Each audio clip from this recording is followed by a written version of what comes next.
Hello guys! Nandito tayo sa Portsmouth. Yan. Nakalabas tayo. Kaya tara, masyal ko kayo. So guys, Portsmouth is a port city and a naval base in south coast of England. Mostly spread across Portsea Island. It's known for its maritime heritage and Portsmouth Historic Dockyard.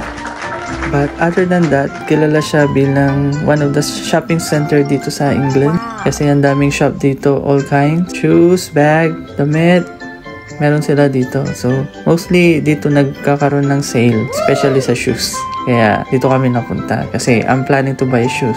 Pati yung mga kasama ko, balak bumili ng shoes. So, dito kasi mura ang mga sapatos. Talagang nagsisale siya.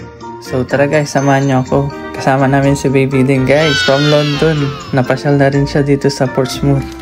So ayan guys, kita nyo talagang pinapaligiran siya ng dagat. It is truly a city near the coast. So puro dagat talaga siya guys. May kita nyo ang view. Puro dagat. By this time guys, tapos na kami mamili ng shoes. So nagutom na kami. Tatry namin dito sa isang I don't know, Mexican food ata to guys. So, ito yung menu nila. Ang daming pagpipilian guys, even drinks. Ang dami, cocktail, ang dami. So, in order namin yung mga sikat. Usually, di paella, di steak, chicken, yung mga binili namin guys. So, ang mga kasama natin ngayon guys is si Mark, brother-in-law ko. Si Pudi, kanilang dog. At ang kanyang wife na si Janelle. Siyempre with my wife and my baby, Zakel na.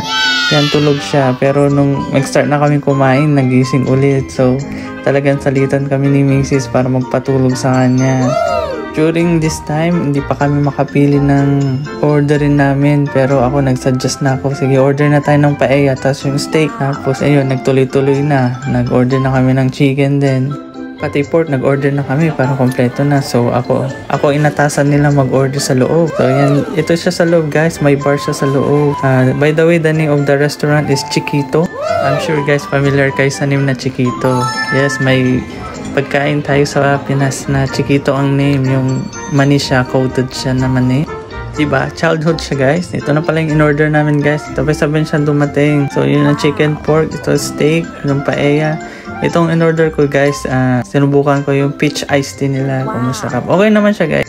And for dessert guys, we chose churros because request ni Janelle yan. Churros daw. So yan, binili namin. Dalawang dip niya guys, chocolate and dulce de leche. Mas nagustuhan ko yung dulce de leche guys. Hindi siya matamis. So approve naman, masarap siya. And crunchy. Overall, nagustuhan namin guys. So ayan, nakalis na kami sa restaurant. Nang biglang na-realize ko, hindi ko dala yung nabili kong shoes. Kaya kailangan kong balikan. Tumakbo ako kagad. Kaya mabuti na lang andun pa yung shoes ko guys. Yes! Ihira na nga lang kung bumili para sa sarili ko. Muntik pang mawala. So ayan guys, lakad-lakad muna tayo para matunaw yung kinain natin. Bigat kasi sa tiyan, puro heavy meal, puro meat. So kailangang matunaw para hindi dumagdag sa bilbil natin guys. Actually, second time ko na to sa Portsmouth. Nung unang punta ko dito, hindi pa ako nag-start mag-work noon. Kaya hanggang tingin-tingin lang ako window shopping. Pero ngayon, may kakayahan na akong bumili. So, ginab ko ng opportunity bilang bihira lang din kami lumabas. So, yan, bumili na rin ako talaga ng sapatos kasi matagal ko na siyang gusto. So, napapayag na rin akong bumili ng sapatos. Kahit hindi ako maluho guys. Sa totoo lang, hindi ako maluho.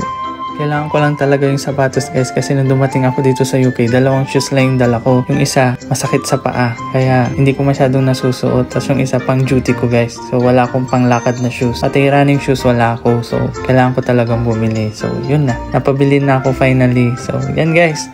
Thank you guys sa panonood. Kita tayo sa next vlog ko. Paalam!